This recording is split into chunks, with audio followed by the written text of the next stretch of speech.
Welcome to English for Engineers. I'm your host, Olivia Augustin. Tune in as I dig deep into all things technical English, and international business communication to bring you a lifetime of knowledge in a digestible format.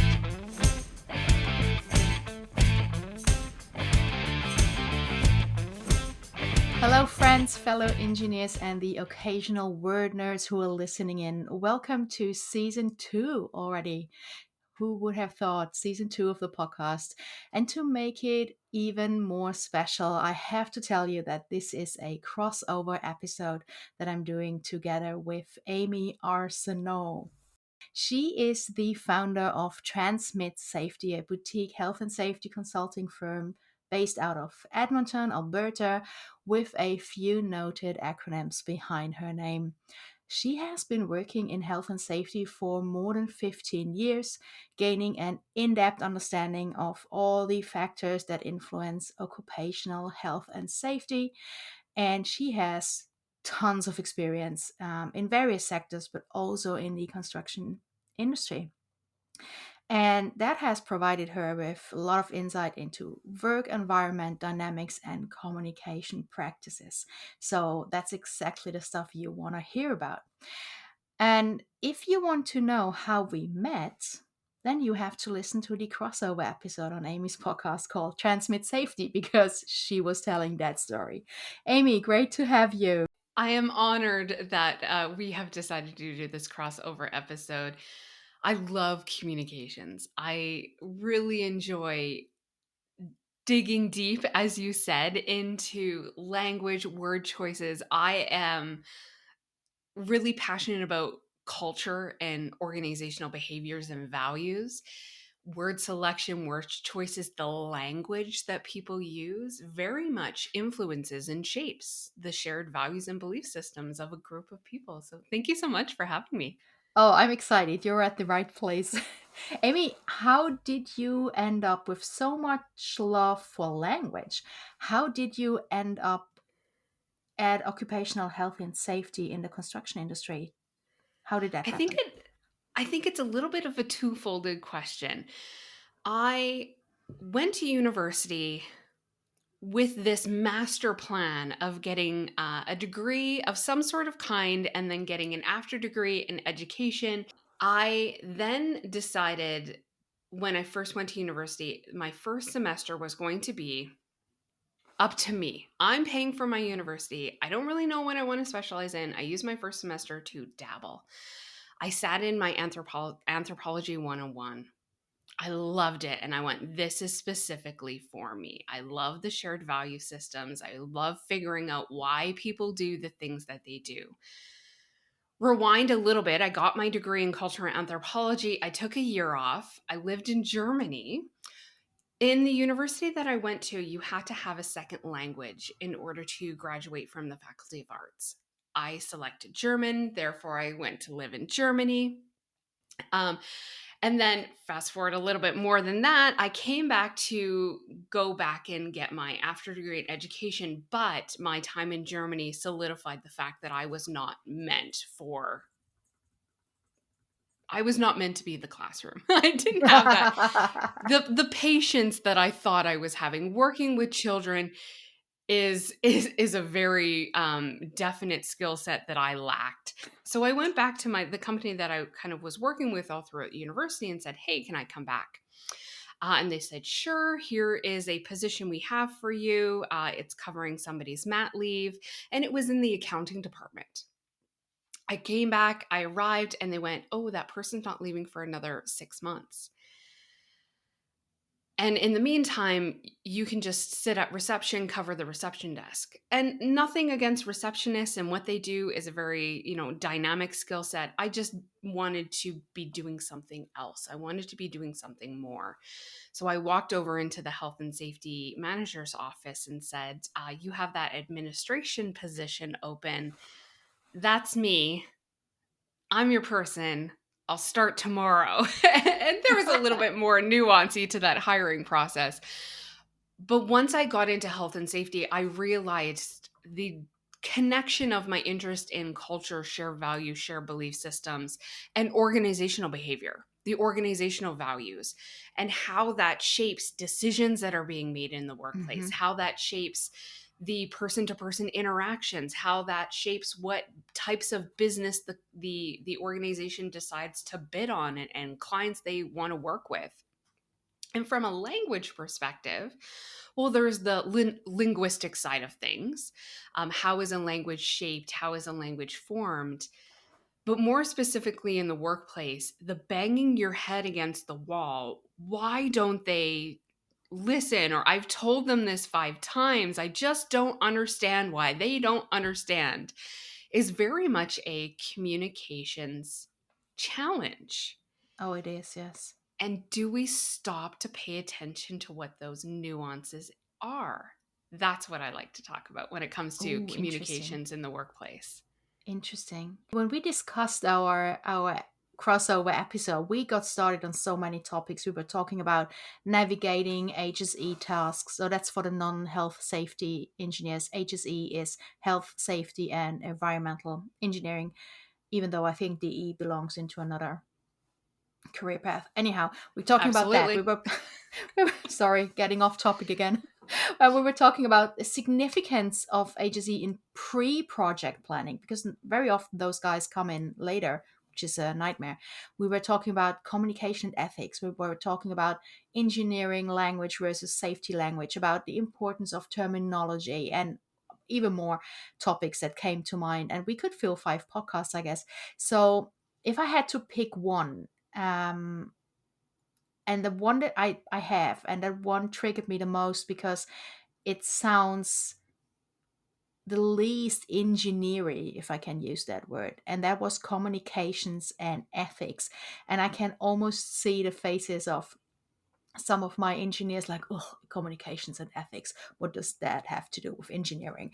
That is not numbers and not drawings and not drafts. So what's that? So could you explain to the listeners what is that all about, and why is that something engineers should concern themselves with? There are certain designations within the health and safety profession that we have to align to and sign a code of ethics. So whether or not we're particular auditors, I hold a CRSP and a CHSC. I call it the alphabet soup behind my name.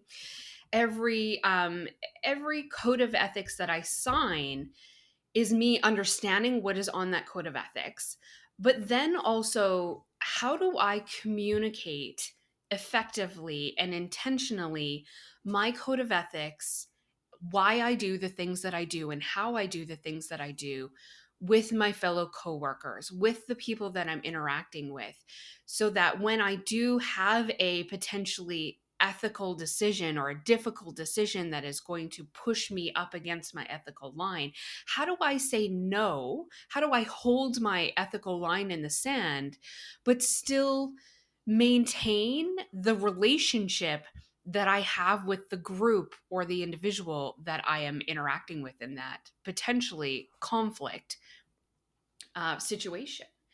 And so engineers sign code of ethics, and engineers have to be able to effectively communicate why you're doing the things that you're doing, how you're doing the things that you're doing them. And at times, because it is part of your code of ethics, because of that framework of how an engineer should be functioning. Could you give us an example? Can you, or is it possible that you discuss maybe an example or a time when you had to navigate such a difficult ethical dilemma in your work as a health and safety consultant, just that we get a bit of a better picture what that means? Because I think that most of my Central European listeners with ethical, they think about something relating to the principles, to moral principles. Mm. Very much so. And I think that so there's ethical principles which could be the utilitarian principle. So the ethical principle of doing the thing that is going to benefit the most amount of people or cause the least amount of harm for the most amount of people. There's the ethical principle of the individual right. People have individual rights. What is that? There's the duty ethical principle, and that there are so many different ethical principles. The a code of ethics that we as health and safety practitioners and professionals have to align to, whether or not it's a train the trainer code of ethics, it is an auditor code of ethics, it is a professional designation code of ethics, is based on, I think, the duty based principle, as well as the utilitarian ethical principle, as well as the individual. So I think it's a summary of different variations of ethical principles and how we are going to apply them. As an example, I have within my one code of ethics have to act with integrity. What does that Okay. look like? What does that, how do you apply integrity within your work scope? I have to recognize my professional boundaries. I have to recognize my competencies and be able to say that is outside of my competency. And competency is a combination of qualifications, training, and experience. So if I'm asked to do something that is outside of my competency, I need to say no. I Mm-hmm. cannot do that, and this is why. An example that comes to mind is I have always made it very intentionally um, a, a career decision. I never want to work in a place where if an alarm goes off, I die. So I've stayed away from confined spaces. I've stayed away from working within certain workplace environments. And I had a client come and ask me if I was willing to create a confined space entry program. So a working in confined space program for that company. Do I know about confined space? Yes. How do I have a confined space ticket? I did, but I let it expire so I could say that I no longer have that training. Did I feel competent in creating that? No. And I had to turn that work away.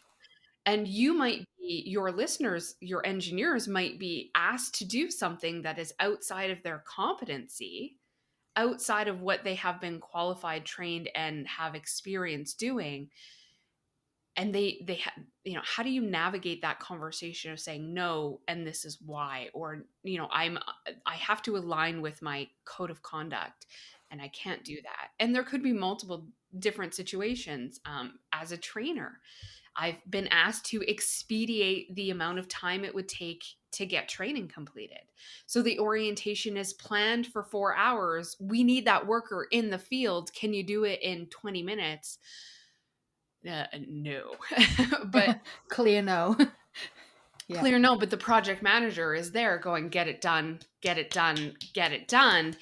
And how do you balance that in a way? How do you communicate in a way that doesn't burn the bridge between you and that project manager, that recognizes the production kind of time frame that you could be holding up, but still saying, you know what, I have these ethics that I have to align myself to, and if I go beyond that, well, next week you're going to ask me to push the line even further, and the week after that, you know that I'm willing, I have a little bit of wiggle room for here, and now that is a more difficult way that you have to move forward with that project, with that company, and word gets out professionally. Aimee's willing to move the line. You don't want that associated with your name. You don't Mm-hmm. want to be associated with stepping over that code of conduct line, that code of ethics line. But you also want to be considered a team player. You want to be considered part of the solution. You want to help get the job done. So communication for me is, how do you navigate those conversations? How do you be confident in what you need to communicate? What do you want people to know about that importance? And I'm rambling a little bit. Oh, no, no, no. Yeah, I was just going to say, for me, communications is just how do you interact with the people that you're working with? Because communications is more than just words. It's communications is body language, it's tone, it's hands. I'm talking with my hands. It's hand signals. It's so much more complex than just word choice at times. True. You used an interesting word earlier. You said that ethical line, it's about integrity. And I wonder, is the definition of integrity, does that differ from region to region where you work? Is integrity something different in North America than in Central Europe than in Asia? For me, integrity means being honest and holding your line, or having kind of that strong moral principle. But morals are and can be very individually based at times. Morals Mhm. can be culturally based, regionally based. So, can integrity vary? I think so. Or the definition of integrity vary? I think so.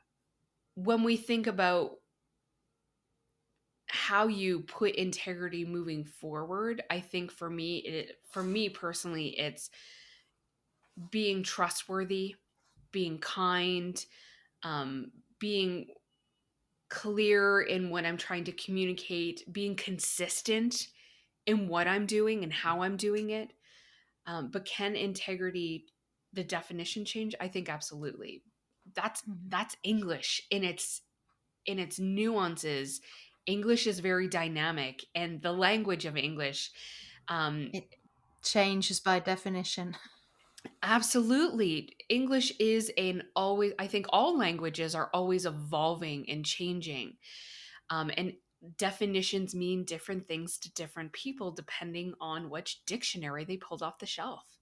Yeah, quite true. Do you have a quick tip for young health and safety practitioners, health and safety engineers, who just start out in the field, how to draw that line, how to be assertive, drawing the line, what is ethical, what is integrity to them, without being not being a team player? I think for me, being assertive is just staying strong with what you need to get done. Mhm. And how do you do that?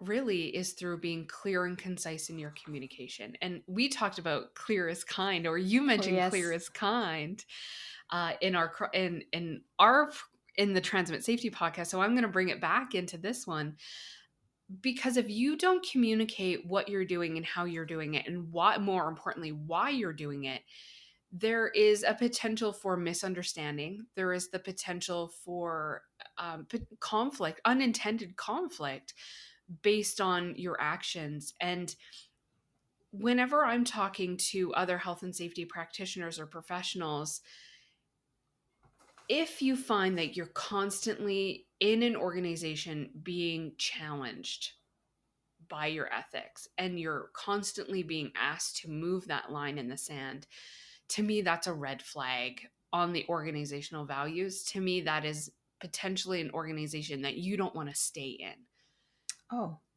because you are always going to have to challenge your line, hold that line in the sand, or stand on the top of the hill, whatever yeah, and you're phrase you want to fighting use. to hold your lines instead of working with the team. Yeah, and it's Mm. exhausting. It is emotionally draining. You are not potentially going to be building the types of positive relationships to move forward. Or on the other side of things, you're just going to give in and say yes to something that maybe you shouldn't have said yes to. And now all of a sudden, it's a slippery slope. Yeah. And as a health and safety practitioner, slippery slopes are not safe, even with safety shoes. That's a very dangerous place to be on. Yeah. Yeah, and you don't want to be challenged for that. And there are still organizations out there that are not safe. There are organizations out there that are not putting their workers' health and safety at the forefront of their decisions.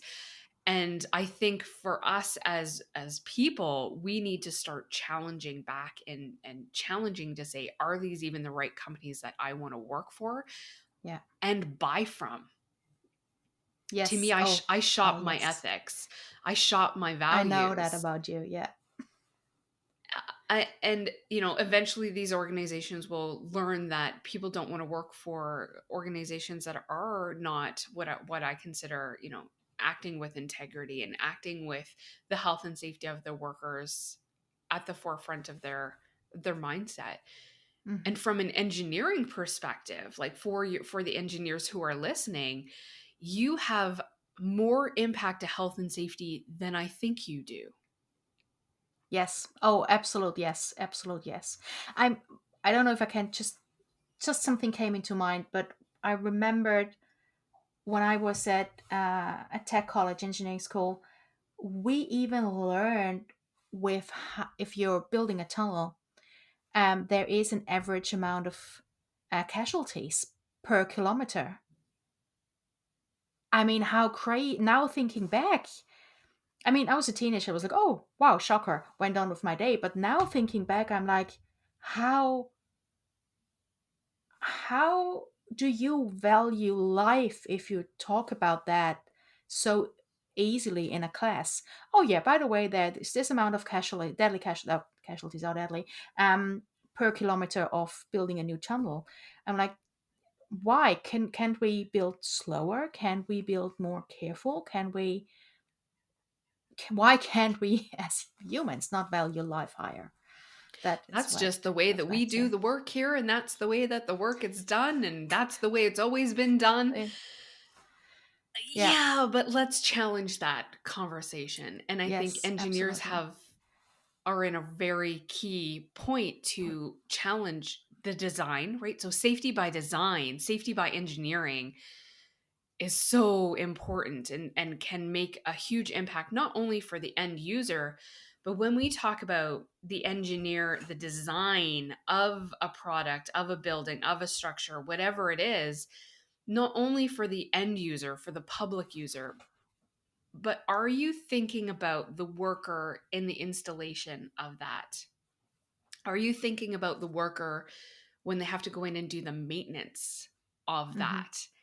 I have looked at certain pieces of equipment and going, okay, well, the worker and I are looking at it and they're looking at me and I'm looking at them and they're looking at me and I'm looking at them and I'm going, I don't know what the engineer was thinking. Right? Yeah, it's Because not safe. there's no way that you can stick your hand in that Hmm. position and or get your body into that position ergonomically. It's going to be more work or more effort. We have to dismantle a lot more. And so from an engineer by a safety by design standpoint, listeners, think about think about the installation, think about the maintenance, and then also think about the end user Yeah. interaction of your product or of your um, um Whatever grasping at you're making. whatever you're engineering, yeah, whatever you're Yeah. making. Safety by design. I like that. That's a great phrase. No, it should be more than a phrase. And I just thought safety standards are like language are changing. Just think back of that very famous photos of those steel workers having lunch when they, that the big steel beam and they're just sitting on the beam without any security. The old black and white picture from what did they build? The Chrysler building or Something, yeah, some building in New York. big building in New York. It's like 100 years old. And how much has changed? How much has changed since I started my first engineering job? I remember, oh, my favorite foreman. He was walking around in sandals on the building site all day long because he had. I have to look up that word because that's a medical word that I don't know. He was suffering from gout and he couldn't Oh, fit any closed shoes. So he had his open sandals on the building site. And then when I mentioned it the first time, it was like, oh, I have to go. And then the other times when we were a great team, but then over years when I came on the building site, I did hear the others shout, "Olivia's coming! Put on your put on the other shoes." But yeah, it so much changed in the last 20 years even. When I did my first internship, there was still beer on the building site. So that would be such, I mean, think of that, having alcohol on a building site now. I mean, that's crazy. yeah. to It's me, I'm crazy. thinking like, It's like there's you're probably speechless. still, it's probably still at the building sites, but now it's talked about more. Yeah, now I now well there's impairment testing and it's gotten to a whole nother level, but it's Yeah. when we think about that supervisor as an example, if you are in any type of leadership position, which I think engineers for the most part are considered in leadership positions, project managers, or even in a position of authority, you're directing the work, how the work is done. You're writing installation procedures. You're You're setting an create. example. Yeah, Yeah. you need to set the example, and so for that supervisor, he set the example of it's okay not to follow the safety protocols, the safety standards, because people listen to what you say, but more importantly, they watch what you do. Yeah. And that's an important part of communication is we say, are you walking the walk, talking the talk?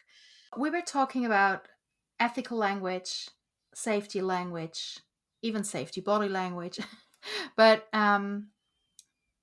there is a difference between safety language and engineering language that you mentioned. What's that about? I think when we think about when you're reading policies, practices, and procedures, Hmm. and you're taking a look at the word choice or selection choice that who's ever writing the body of the document, you can tell, for me anyway, I can tell where their vocational training comes from, where their professional training comes from, and what their go to direction style is.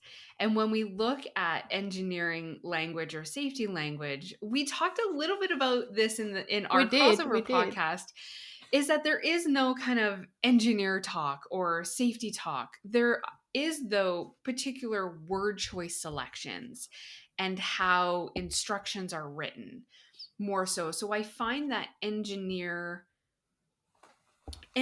documents are very much directive documents, procedural type of documentation. Manuals. Do this, Manual, do yeah, that. absolutely. Read this diagram, step one, step two, step three, very much directional type of documentation. Where safety documentation can be a little bit of both. There's policies that talk about the warm and the feelings of the writing of the commitment to health and safety and why we do the things that we do. Safety language also kind of includes the psychological health and safety side of things. And so it's not just about the widget is moving or what widget needs to go into what place. Um, Safety language can include the emotion side of things as well. Where I'm reading an engineer document, step one, step two, step three, step four, sometimes safety documentation includes the what are the workers feeling when they get to this point, or what might the workers be Hmm. thinking about, especially when we're designing training, when we are creating safety meeting minutes. How might the workers or the people attending this meeting emotionally react to this content, to this message? How Could do you you respond to just that? add? Could you maybe just explain why is that important? I know I have an idea why it is important, but what would you say if you're coming to a company, you're doing the audits that you do, and you tell one of the engineers, we have to make sure to know what the engineers are feeling that are coming into the training. I can almost see the look at their faces. So what do you tell them why that is important? When you are getting feedback from anything that you do, a training, a presentation, an email that you send out, you need to realize that people are people and people are people. I don't know how to say that in any other way, and we have emotions. We have emotions, we have thoughts, we have feelings. And if there is going to be happy feelings, sad feelings, neutral feelings, that's fine.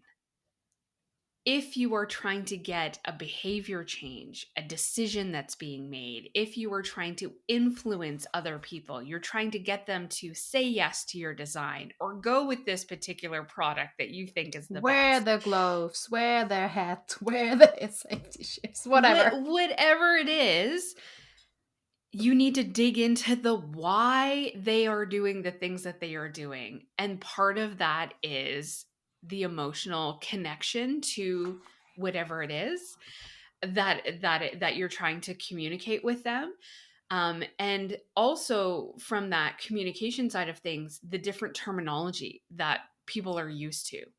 And I've gone from region to region in the same company, and the language, the communication has been completely different, Hmm. which is very kind of interesting.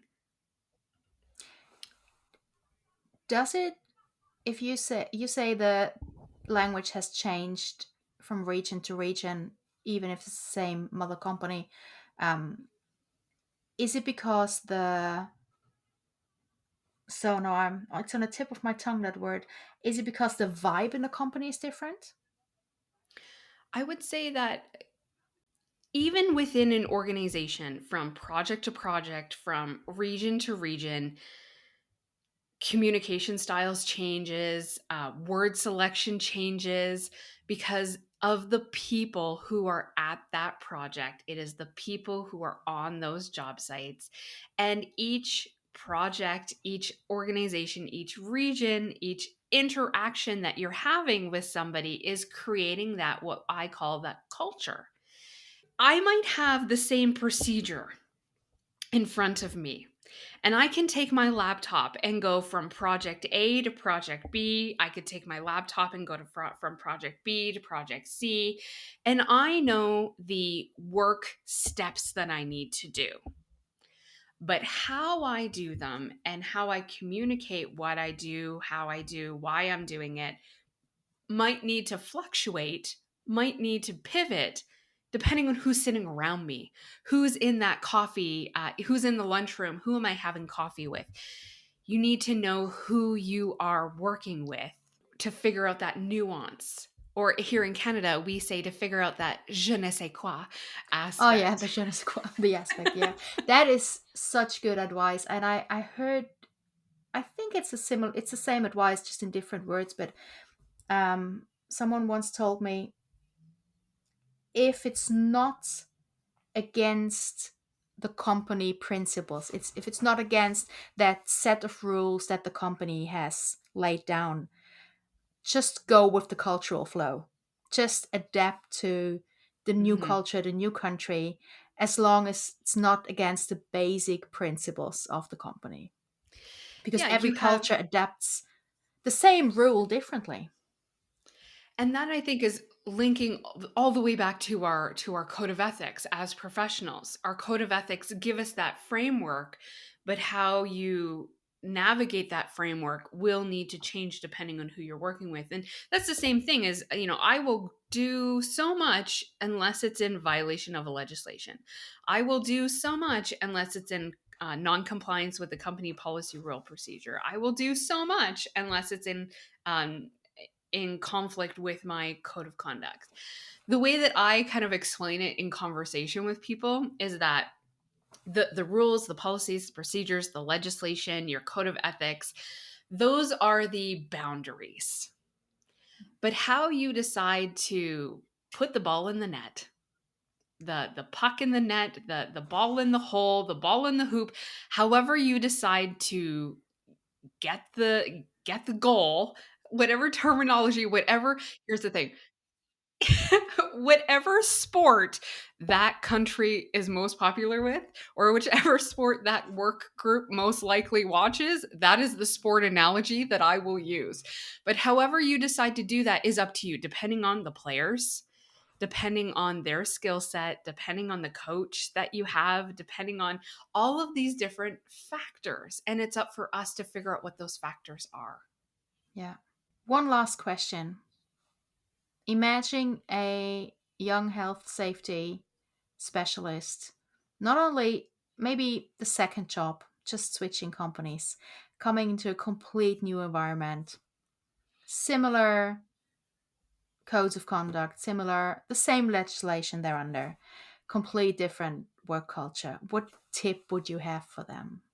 How to integrate without losing your ethical line in the sand? Whenever I'm starting a new organization, whenever I'm going in as a consultant, or to get to know kind of a new group of people, I always watch. And I think that that links back into my anthropology kind of training in terms of doing some observations, paying attention to how people interact with each other. What is the norm? What is the norm for that group of people in how they greet each other in the morning? What is the norm for how they decide to make coffee in the morning or make coffee in the lunchroom?